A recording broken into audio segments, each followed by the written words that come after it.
Okay. So welcome everybody. This is our December Coffee and Climate where we get to cover all of the progress we made in the past year. And so it's always a fun time to kind of give you the highlight reel of all of the things that we've been doing. And we have the whole One Climate Future team here. So I'd like to introduce the South Portland team where we have Susan Parmalee, Cashel Stewart, and the director Julie Rosenbach.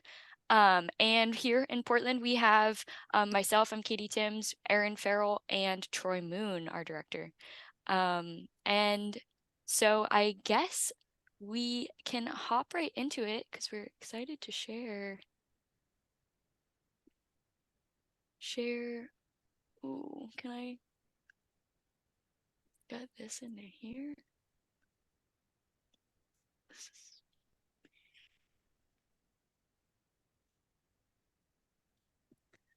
Sorry, everyone. Okay. I guess we are gonna kick things off by letting South Portland start to talk about their Electrify Everything program. So it's Katie, by the way, we don't see your slide. It's just your desktop. Really? Okay, did you see them in the beginning? Yes. Yeah. Screens. Sorry. It's okay. There we go. Julie, are you there, or would you like me to take this one? Absolutely. Okay. I'd love to start, but Great. Fill in as you want, Cashel. Okay. Our Electrify Everything is maybe one of our favorite programs that we launched in order to address a couple of our One Climate Future strategies, but namely electrifying the heating cooling sector of our residential residents. And so we launched our Electrify Everything program in September of 2022. We got $270,000 of ARPA funding, which we used a little bit to do all of the outreach and education, but most of it went to rebates for low and moderate income households to purchase air source heat pumps, heat pump hot water heaters, weatherization initiatives, electric vehicles, electric bikes, and then electric lawn care equipment. And this program was, I feel like, a resounding success because we gave out all of the money in 10 months. And so up on the slide, you can see what we gave out the money for. We were able to fund these equipment for more than 300 households and get people really excited and get people started on their transition to electric heating and cooling.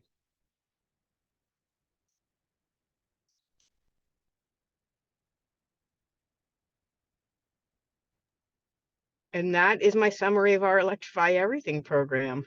Thank you, Julie. And on to the next. Troy, do you want to take Electrify Bikes? You are muted.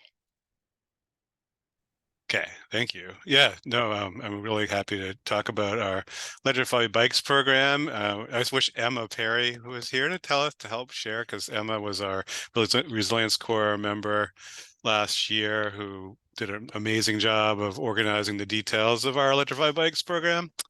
But basically what we did, we also got some funds from the American Recovery Act. Our council allocated $200,000 for us for Electrify Everything programs. We wanted to put some of the money into Electrify Bikes, and we're saving some more for our program we're going to be launching soon in 2024 called DIY Electrify, which you'll be hearing more about really soon. But basically, with our Electrify Bikes program, our goal was we really wanted to, it was a low and moderate income program. Our goal was really to make a really meaningful contribution to realizing that it would be a smaller number of people who would participate. So we offered 60% of the cost for e-bike, up to $1,500 for a standard bike, and up to $3,000 for a cargo bike. And we signed up 6 participating shops here in Portland and South Portland.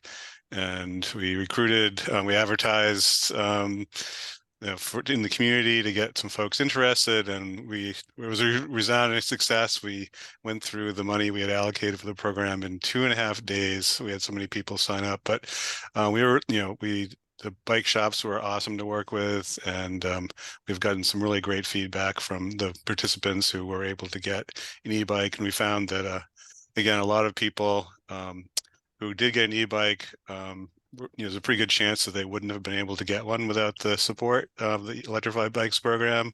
So we were really happy to be able to help support people getting some low carbon transportation and so they could get around the community. And we just got some really excellent feedback from the people who participated that it made a great, made a great difference in their lives. They were able to, some people reported not having to buy a second car. So others, it was just really, really cool. And the bike shops really appreciated it. And they were super good to work with. And it was really great to support local businesses too with the Electrified Bikes program. So we're definitely excited to hopefully find some more funding for Electrified Bikes. We have working with our South Portland colleagues, we've submitted a grant application, and some of the if we're successful, some funds would be able to support more e-bike incentives. So keep our fingers crossed for that. Did I miss anything, Aaron or Katie? I think you covered it. I think it was really exciting to get just such positive feedback about the program, and yeah, it was I think a really exciting time. Well, and I'd just like to say that we have had a lot of people say, hey, are you going to have any more funding available? And like Troy said, we've jointly applied for a grant to see if we can provide more funding. It will definitely cover e-bikes, but will also cover HVAC electrification as well. Yeah. And on to 100 Resilient Yards. Great. Thanks. So that's another South Portland program. As people may or may not know, in 2016, and in, a couple of years later, we passed a pesticide use ordinance and a fertilizer ordinance prohibiting the use of chemical pesticides and fertilizers, and really trying to set organic land care standards throughout our city. We, over the past several years, have done a tremendous amount of outreach and education. And what we heard in a Coffee and Climate a year or two ago was that people really wanted hyper-local technical assistance with their yards. And so we got 4 grants and some city funding to build this program we called 100 Resilient Yards. And the goal was to help people transition to native plantings, pollinator plants, vegetable gardens, rain gardens, and a couple people wanted help with making their lawn an organic lawn. We completed 89 yards. A couple of people dropped out for health reasons. Some people said, well, I'm going to redo my entire yard, so I'm going to get a landscaper to help me design this. We had 8 participating organizations, 25 of the most fantastic volunteers I have ever worked with. And we were able to help people see how easy it is to transition their yards. The grant funding that we got went to the materials and the resources that we provided for people. We gave out plants, we built vegetable gardens, compost and mulch to help people get started.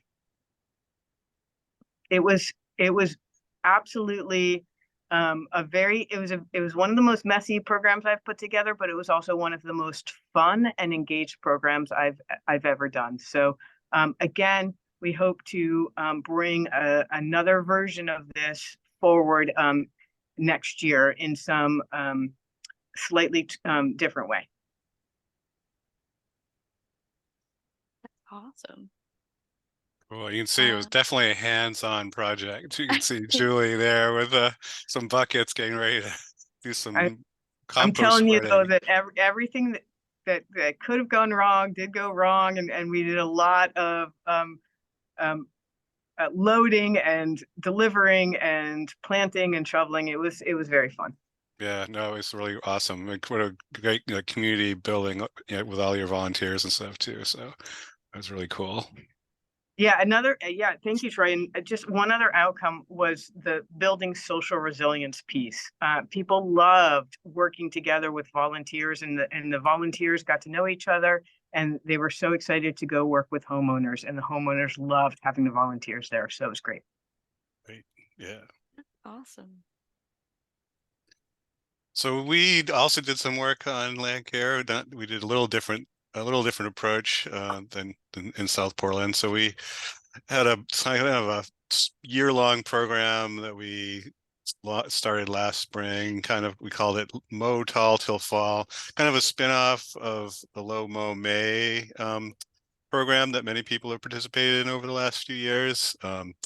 But we wanted to continue the message throughout the whole year, not just lose sight of what we're trying to do after May comes by. So we certainly wanted to encourage people to grow their lawn taller for a number of reasons. One, certainly a lot of the flowering plants are lower than 4 inches, 3.5, 4 inches. So pollinators can use those year round. So growing the grass up taller can crowd out some of the weeds you may not want in your lawn. And also it promotes soil health, which is really the foundation of what we're all trying to do by promoting organic land care practices, grow healthy soil, which is kind of the foundation of everything that grows. So we promoted that program. We created some of the signs you see there on the left. I'm trying to remember, we made like 600 or 700 of them, and almost all of them were picked up by residents who were interested in having a lawn sign. And also we organized over the summer a series of webinars. We had partners. We partnered with the Wild Seed Project, Maine Audubon, who talked about creating a bird-friendly lawn.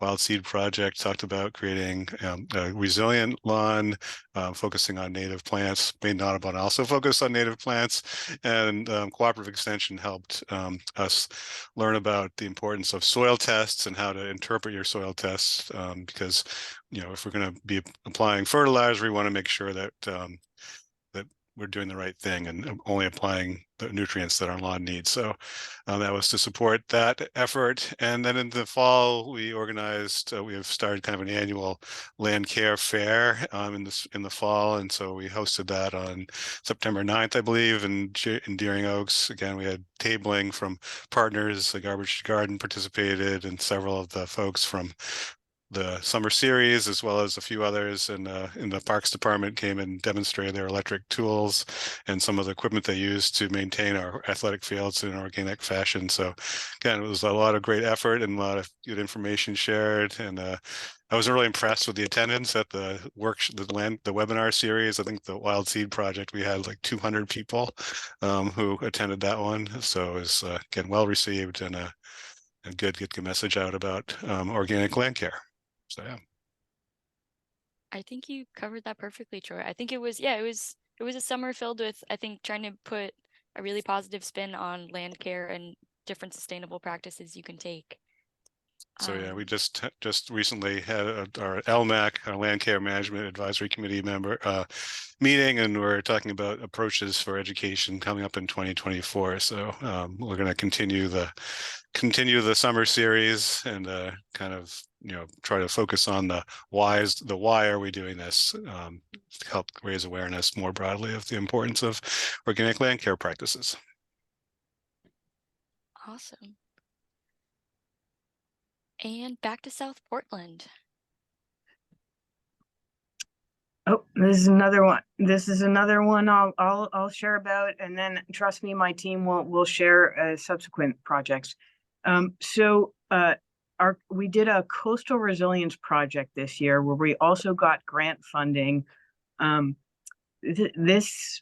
this year, the U.S. Army Corps of Engineers, along with FEMA and NOAA and a bunch of other agencies, completed dynamic flood inundation modeling that really gave us more detailed information about what we can expect with sea level rise and storm surge than we've previously had, which is what we call the bathtub model, which is just taking into account sea level rise. And so we got this massive amount of data and model that's really interesting to look at. And we partnered with GMRI and GPCOG and we've created a story map on our website that shows people what South Portland can expect in the years coming, in the decades coming. And then we worked with GMRI, and you'll see the picture on the right, and we did a bunch of planning forward workshops to say, how do we really look at what our priorities are around this and plan for sustainable development in South Portland that that's not going to be at odds with the sea level rise, storm surge, water inundation that we know is coming. We had 4 workshops that were really in depth. They were each 3 hours long. We had 4 coastal walks where we actually went out to different sites and had the modeling and talked to people about what they were seeing already and what we should be expecting to see. And so it's really the first step in our education to plan for the ensuing decades and how we set development priorities around that.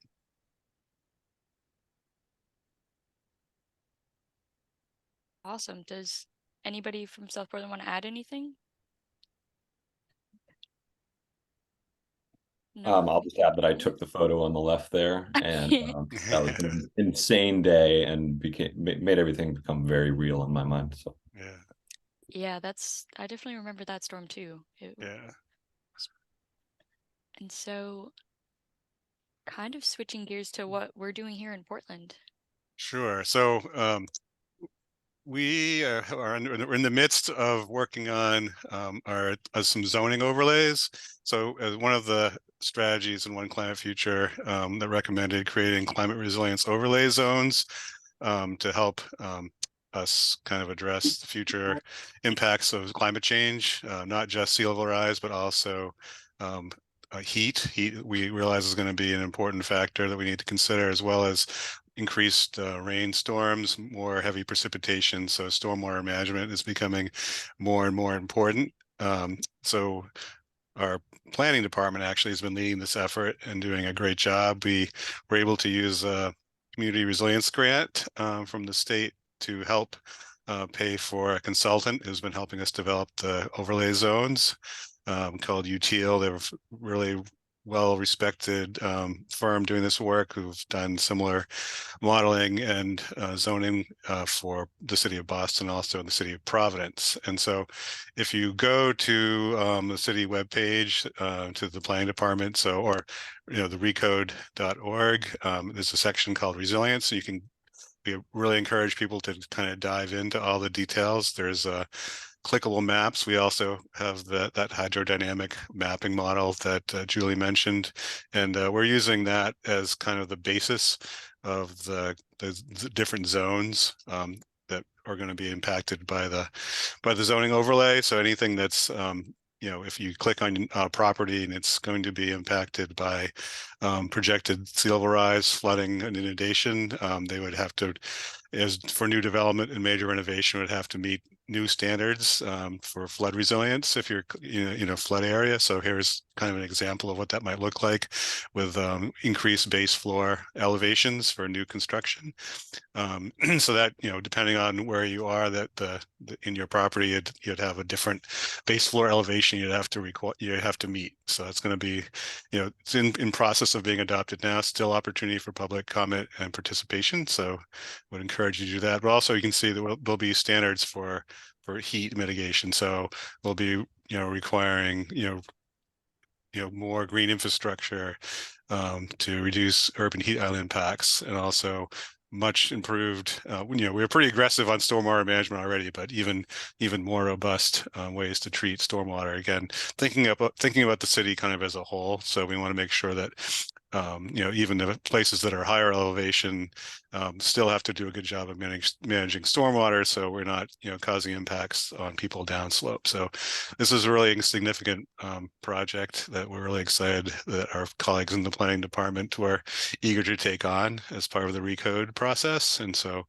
definitely, again, encourage people to stay tuned. I would anticipate the overlay zones to be adopted in 2024 and helping make our community more resilient. Fantastic. I think I'll just add that yeah. we can share those like links that Troy mentioned in our follow-up email, Yep, and that thanks. map on the left is mapping heat. Yeah. Thank you, Erin. I also want to share this. This is something that South Portland is looking to do over this next year, and it, you may be familiar with the fact that we have, flood zones and shoreland protection overlays, and the resilience, the climate resilience overlay. Is going to be looking at different geographic boundaries and different standards, because the FEMA maps don't project things moving forward with sea level rise, and so we're really looking to put the most protections on for development looking into the future as possible.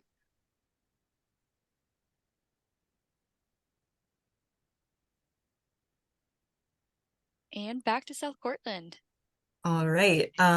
So I can speak to the SPETL, which is the South Portland Electric Tool Library. So basically it's a tool lending library for electric lawn equipment. And we launched the program in June of this year. And the idea behind it is that it would meet a few of our One Climate Future goals. One of them is to foster a sharing economy, so people could check out equipment instead of needing to buy their own, but also reduce greenhouse gas emissions, because we've been looking more into gas-powered lawn equipment, and two-stroke engines in particular are egregious polluters. So we wanted to provide people with the opportunity to use electric equipment, try it out, see that it actually does work well and is sufficient for people's yards, so they could either borrow or try before they buy. So we ended up getting lawnmowers, leaf blowers, string trimmers, hedge trimmers, and edgers. And any South Portland resident with an active library card can check out the equipment for free for a week. And the program was incredibly popular. We had only 18 pieces of equipment, but over 320 checkouts for the year. And then we just sent out a survey to get feedback for people that used the program to see how it went, if they have any suggestions for us for next year. And overall, the feedback was really positive. I think the most common comment was just that people would love if we got some more pieces of equipment. So that was really great to hear, and we'll continue working on it and improving for the following years. That's awesome. SPETL, yeah, it seemed like just such a success. Like, I feel like it's a busy project, but it's such a benefit to the South Portland residents. And on to Portland's composting program. Do you want to talk about this, Katie? Yeah, happy to. And so this was a program, our community composting program, did launch in 2021, where we started with 5 drop sites.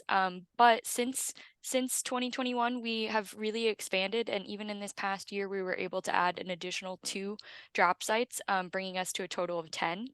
And so on the left is actually the drop site out on Peaks Island, and that was in part to a huge effort made by Peaks Island residents who are really driven. I think they really wanted to drop off site on their island, and yeah, I think it's running really smoothly, but they're playing a huge role in making that happen. And on the right, we have our newest drop site on the mainland, and that's at 212 Canco Road. So it's right by our Parks and Rec facility.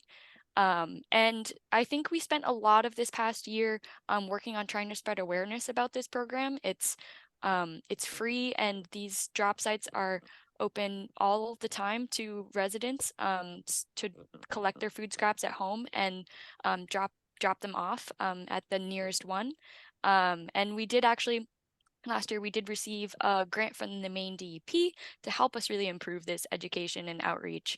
And so we have We have door hangers, which with the help of some Garbage to Garden volunteers and some volunteers with the Portland Climate Action Team, we spent a lot of the summer door hanging, some really lovely door hangers actually to spread the word. And we also this year expanded our composting to most of our municipal facilities too. So we are composting here at City Hall, also at the Barron Center and the Homeless Services Center. All of our public schools compost, and I think it's one of my favorite programs because I feel like it's one of the most it's a fairly easy to explain program. Everybody eats food, and if you collect your food scraps at home, you can really make a huge dent in how much waste you're putting in the trash can. And so we spent a lot of this summer going to picnics and going to community events and talking about compost. Just to add a couple things, one of the things we wanted to focus on with education is ensuring that everyone in our community is able to learn about the composting program. So we've translated all of the signs and all of the education material into 6 languages other than English to make sure that more people can learn about the program. We also have an ongoing ad every month in Jumbo, Africa, to promote the program. And we have partnered with Garbage to Garden. Formally, we have an MOU with them. So Garbage to Garden does the collection of the drop-offs. We also, a lot of people find it convenient to have a curbside option. So we promote that to residents as well as people who are willing or able to pay the monthly subscription to fee. It's really having that door service from Garbage to Garden is really convenient for a lot of folks. So we absolutely encourage people to do that as well if they would prefer that to the drop-off program. So overall, a really great collaboration with the Garbage to Garden. They've supported some of our programs in the field with Earth Day, and they were able to attend our fall land care event. So that's been a really good relationship. Thank you, Troy. And back to South Portland.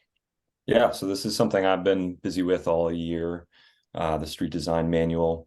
The impetus for this project is both a One Climate Future goal to make a complete streets manual by 2025. We passed this complete streets policy in 2017 as a city, but the policy is wordy, to say the least, and doesn't necessarily paint the picture of how we're going to start to make our streets more complete and think about all modes. So we wanted to build off that complete streets policy and make the street design manual. We got a community action grant to do this work. That's from the Governor's Office Policy, Innovation, and Future. Both of our cities have gotten a few grants from that program by now, and that's been a great source of funds to work on sustainability initiatives.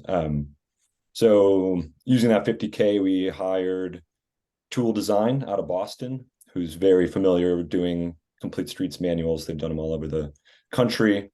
And the manual itself is dense for sure. So I won't go into everything that's in there, but more or less it has at the beginning best practices for complete streets. It has resources, design fundamentals, and then a lot of considerations for our various city services that we need to maintain as we go to redesign streets. Then it takes every street in the city and classifies them into 7 street types based on use and what modes are out there now. Are there people living there? Is it more commercial? Is it industrial? And then in the manual, do we take each street type? For example, we have local streets, which are most of the streets, but we also have primary connectors, which are like Broadway and Highland Ave. And the 2 of those are going to have very different considerations when you're going to redesign a street. So each of those has, excuse me, a 1-pager of design considerations and requirements, and essentially a cross-section, ideal cross-section for the road, and also provide some guidance on how we should be prioritizing different modes on each road. So, a primary connector is moving a lot of vehicle traffic now, and we don't want to necessarily impede that, but we also know we want really robust separated bike and ped facilities, which might come in the form of a multi-use path or something like that. So really those are both prioritized, whereas things like parking would be deprioritized along a primary connector, because they're usually moving people from place to place. And then we also, sort of the second half of the manual after we deal with the street types is the design requirements for different uses. So bike lanes, sidewalks, parking lanes, bike parking, traffic calming. There's a number of requirements and considerations for all those different uses of the street. So we're at a 95% draft of the manual right now. So it's not complete, but we're getting there, and we hope to pass it through council after some accompanying ordinance updates in February. But the manual itself should be publicly available sometime in January, and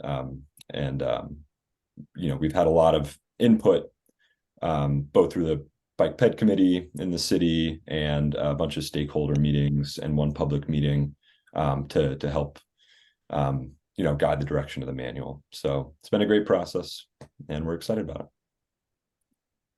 That's awesome. Thank you, Cashel.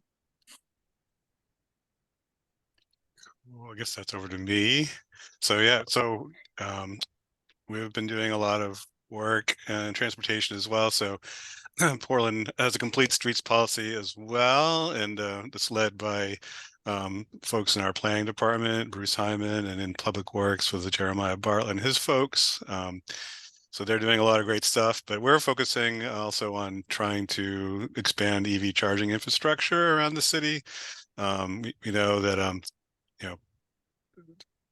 we want to definitely prioritize walking and biking and transit, but a lot of people still do need cars, and we want to encourage people who are going to drive to be able to drive electric. So we've been trying to get more and more chargers installed. So currently we have 19 charge point level 2 chargers that we manage ourselves through our office.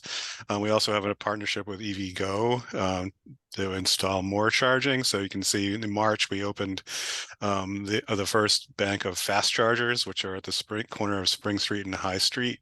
Been really popular. I've seen a lot of cars charging, and we have also established a number of neighborhood charging hubs. Spring and High Street parking lots, one of them. We have, in addition to the 4 fast charging plugs, we have 4 level 2 plugs that are right in the center of the West End neighborhood. So highly used by folks who live in apartments nearby. We also have charging hubs at Deering Oaks Park and also at East End School. Again, the whole concept is to try to provide like overnight charging options for residents who don't have access to driveway charging.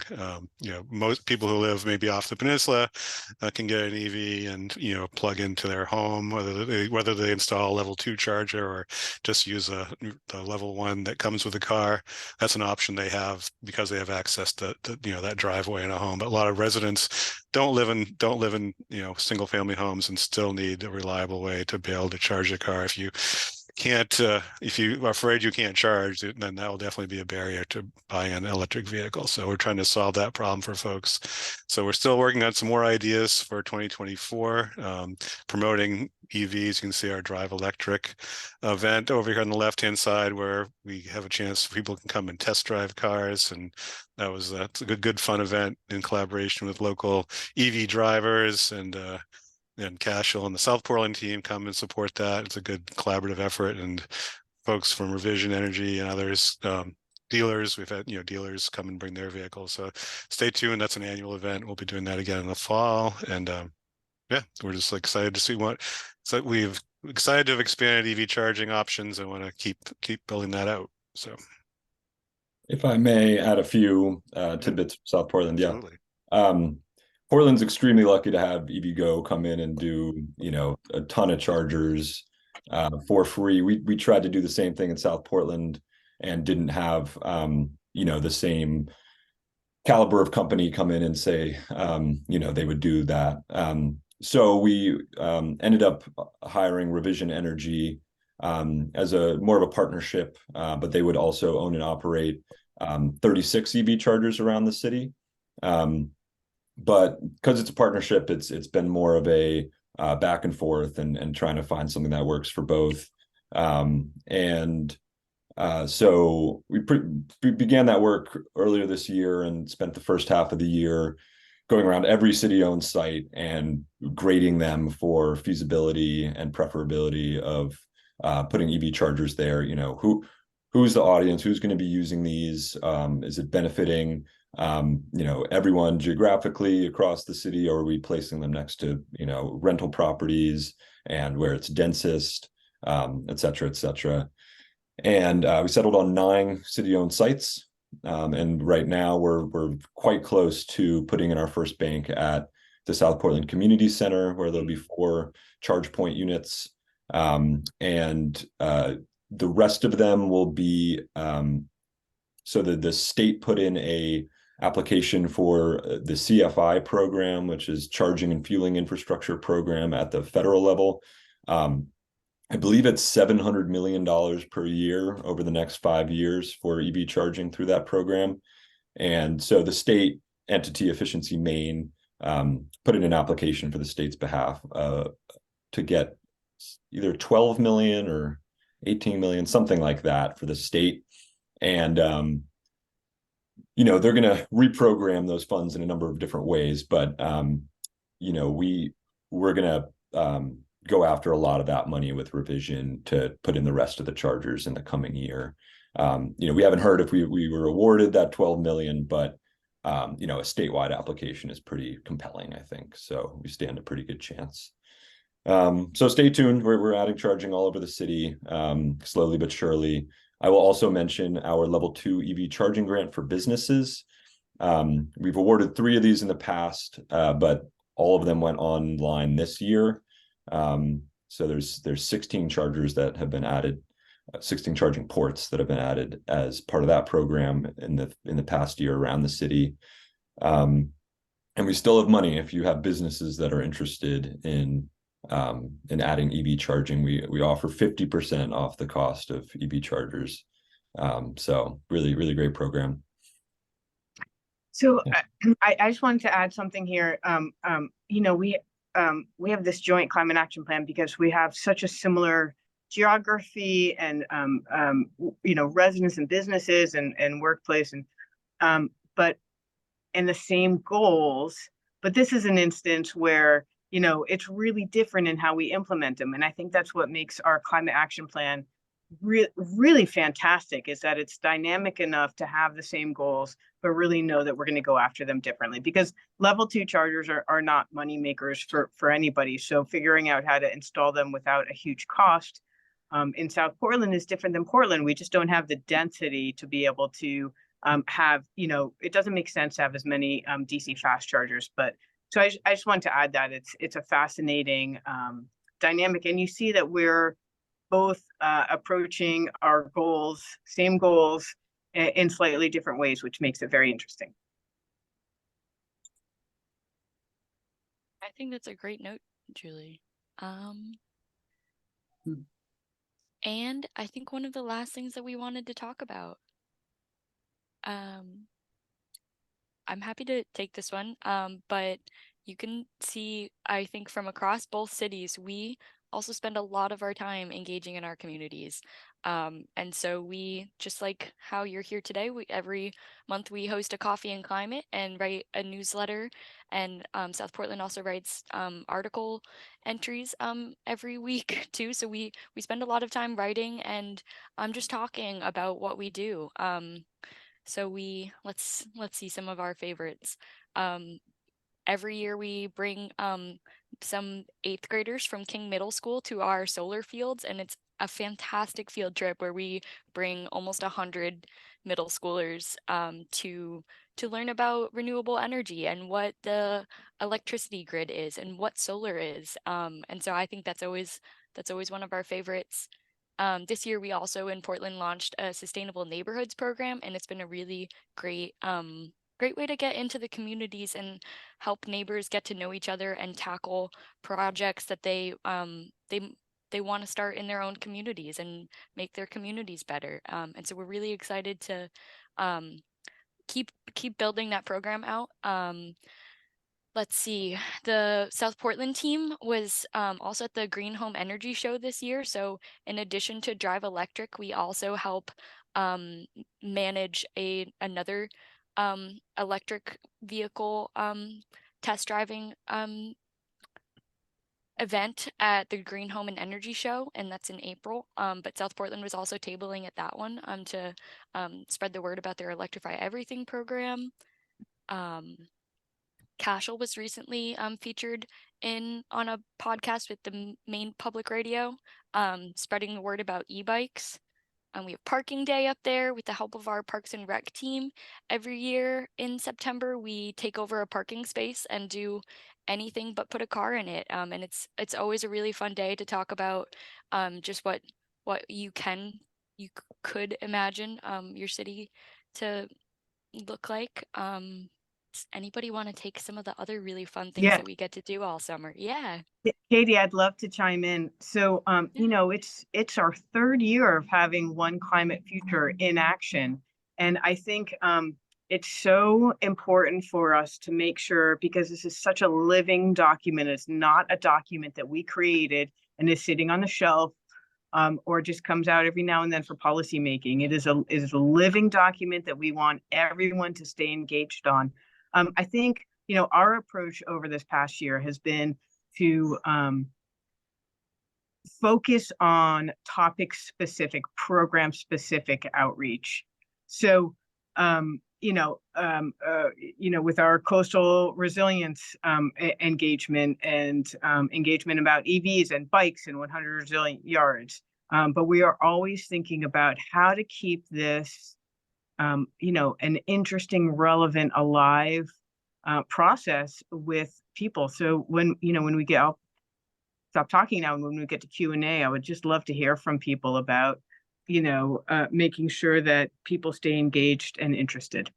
Yeah, just to build on that, we right from the beginning, you know, when we started developing One Climate Future, we intentionally took a really long time to develop the plan because we wanted community engagement. We wanted, you know, residents of both Portland and South Portland to have an opportunity to, you know, learn about what the impacts of climate change are going to be on our communities, but also to having a meaningful opportunity to provide input and feedback, because we really see this as a people plan, it's not, you know, we talk a lot about infrastructure and cars and bikes, but it's really about, you know, how our communities can thrive now and in the future. So we, you know, talking to people is really in a lot of ways the most important thing we do. So I'm really happy that we have such a great team on both sides of the river to have that conversation, and we're really happy that you know, Coffee and Climate, which we started shortly after One Climate Future launch, just continues to be important to people who come every month. And, you know, kudos to everyone who's been helping organize it over the years. So again, thanks to everybody for continuing to participate and be part of it. And we one thing, you know, we don't, you know, we benefit a great deal from GPCOG's Resilience Corps program. Both Portland and South Portland have been fortunate to have some amazing Resilience Corps members to help us do this work, because there's a lot of it, and it's great to have people come and help. So like we mentioned, Emma Perry was our Resilience Corps member during the last of 2023 and did an amazing job. So unfortunately Emma's not here. She's started a new job with the Island Institute, but I do see Steve, who worked in South Portland, is in the audience. So thank you so much, Steve. Is that Emma? No. Nope. So, but Steve is here. It is Emma. Hey, Emma. and Steve. Yeah, congratulations. We really appreciate both the work that both of you did in our communities. So.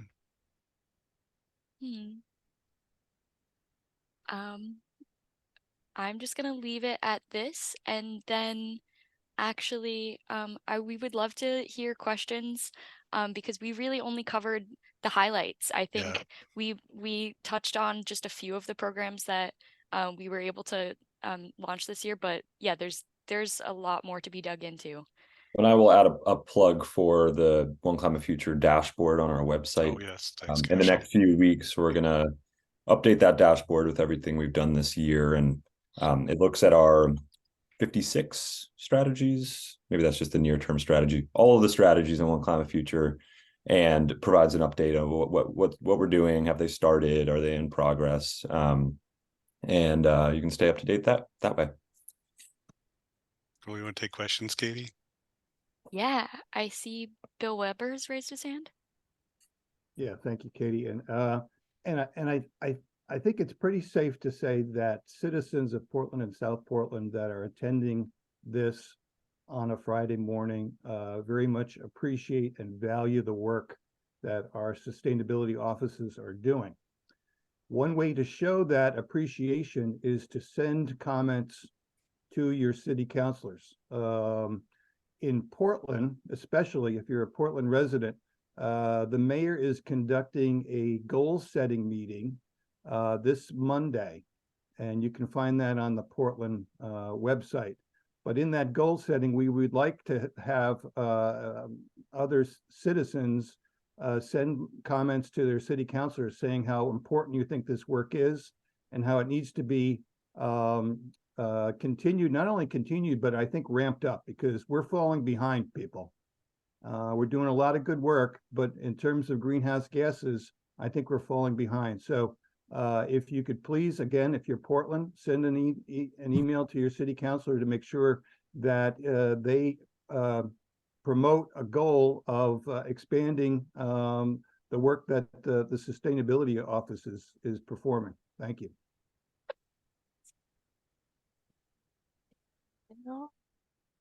Anybody else from the audience have a question? Yeah, Julia. Good morning, everybody. I was interested in getting some more specifics about the Coastal Resilience Project, and I guess you talked about it, but I might have missed part of it. But I'm really interested in that, because in addition to reducing our emissions, we have to figure that some amount of sea level rise is baked into our future. So we gotta figure out how to deal with that. And I don't know if Troy and Julie have different approaches to it, but I'd like to hear more about that. You want to go, Julie?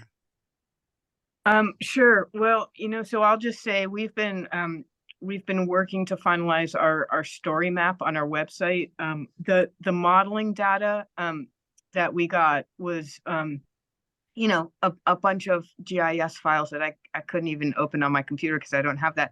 And so what we really worked to do was put them in a digestible format. Like, what does it mean with different sea level scenarios to look at, different impacts of storms and sea level rise.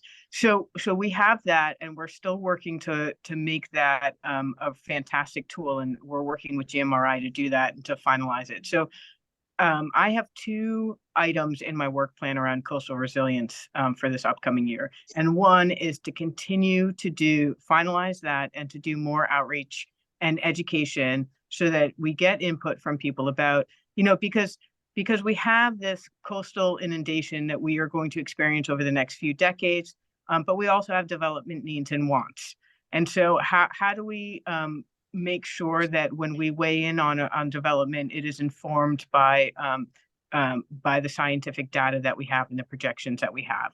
So one of my items is to do more outreach and education and have more workshops where we can teach people and hear back from people about their priorities. The second is that I'm asking for money in my budget to follow along with what Troy is doing in Portland to develop resilient zoning overlays. So yeah, I would just sort of build on that.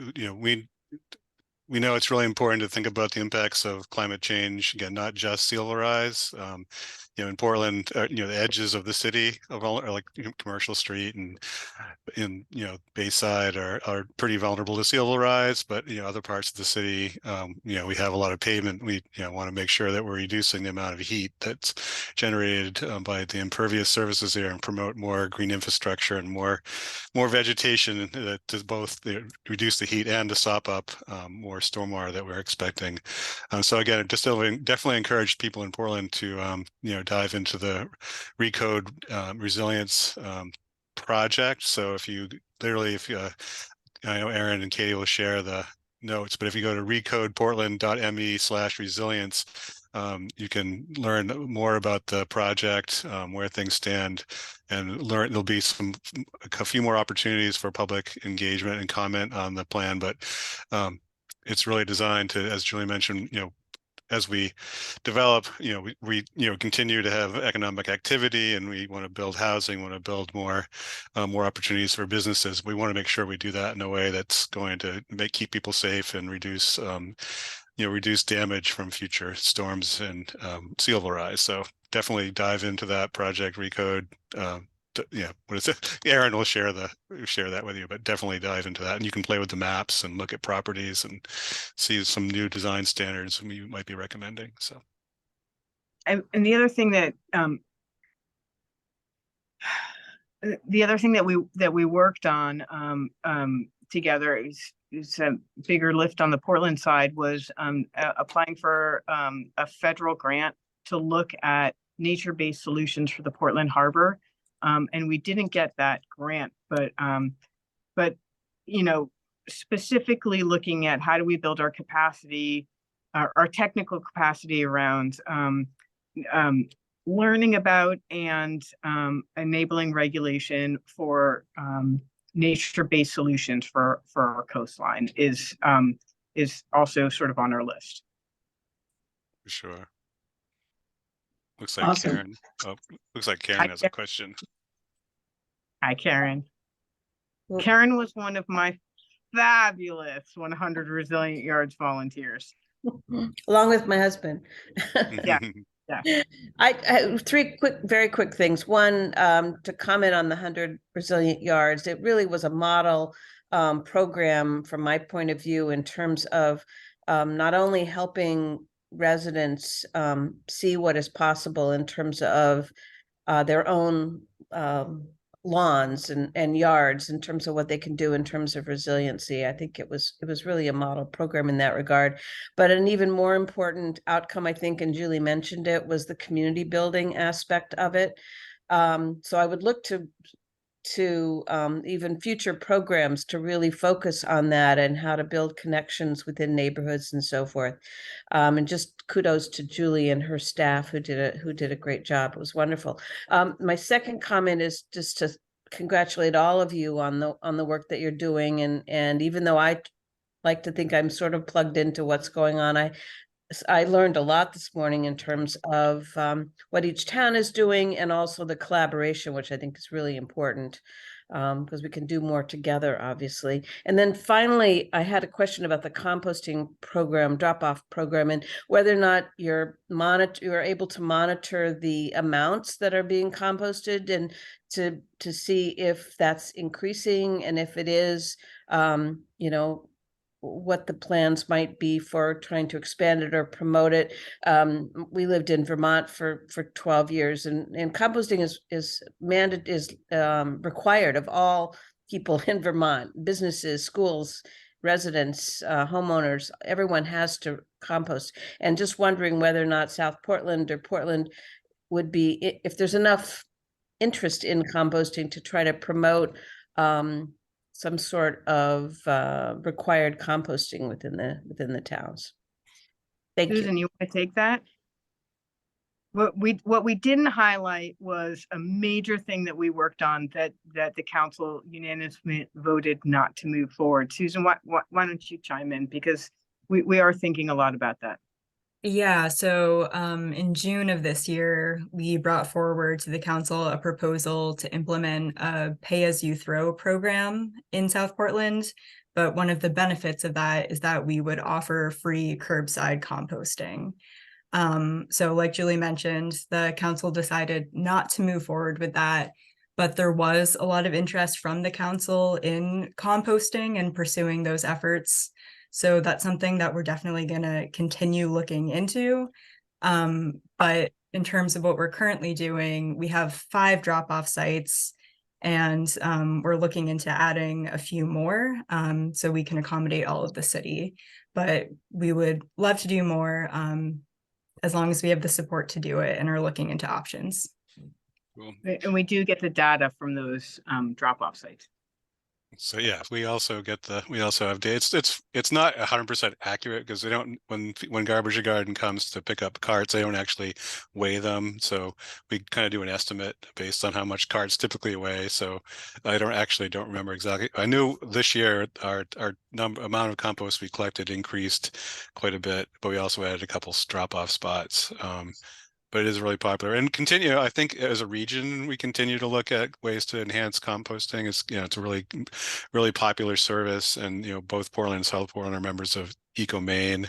And so we continue to work with EcoMaine to think about ways because, doing a curbside pickup is really expensive. So continue to think of different ways that, we continue to have the goal of offering that service and finding ways to make it cost effective. It's something that we can support economically. Yeah.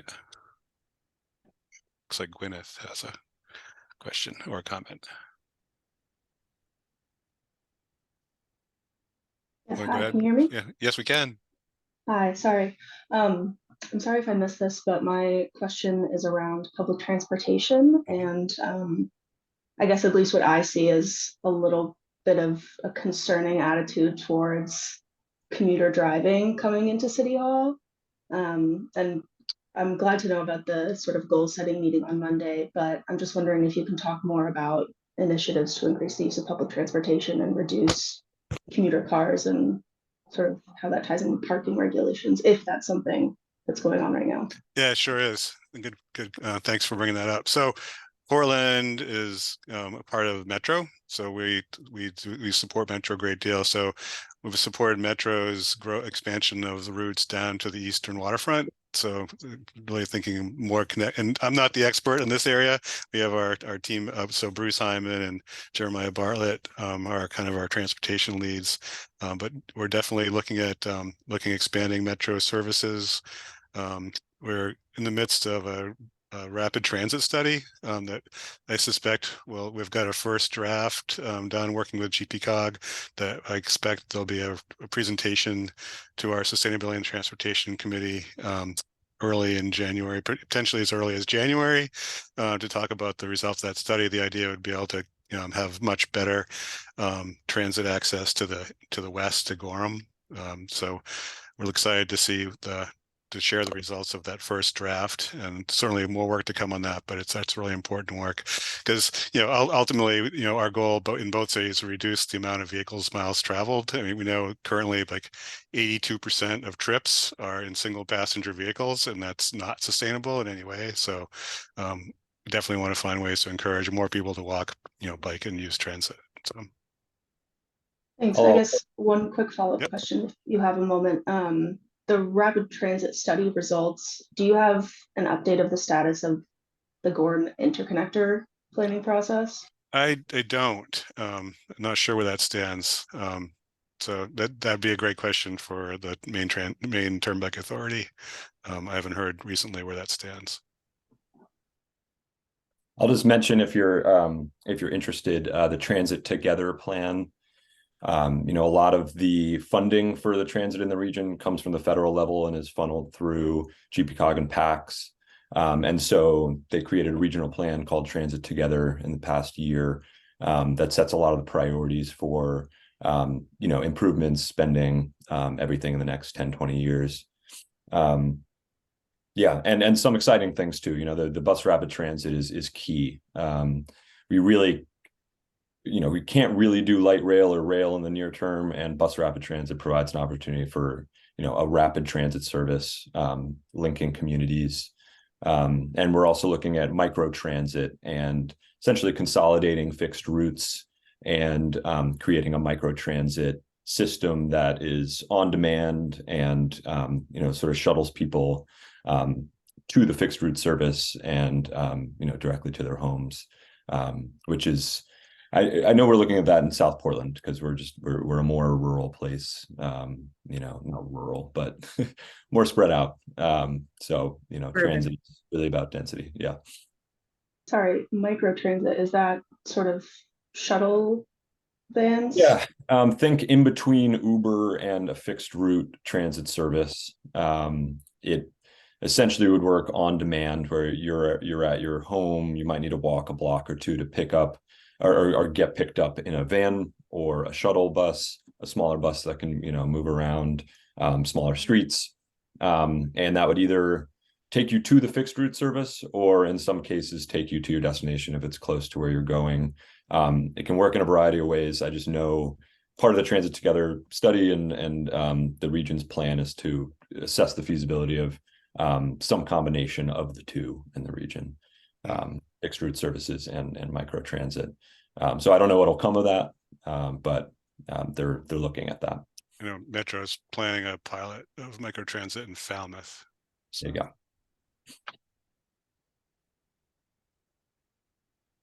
Cool. Well, it's 10:02. What do you think, Katie? Yeah, Noel, I'm gonna follow up with quite a bit of resources. And yeah, I'll make sure to note the Transit Together as well. But yeah, thank you everyone for joining us this morning. And as always, yeah, please follow us and subscribe to our newsletter, and feel free to reach out with more questions and stay engaged.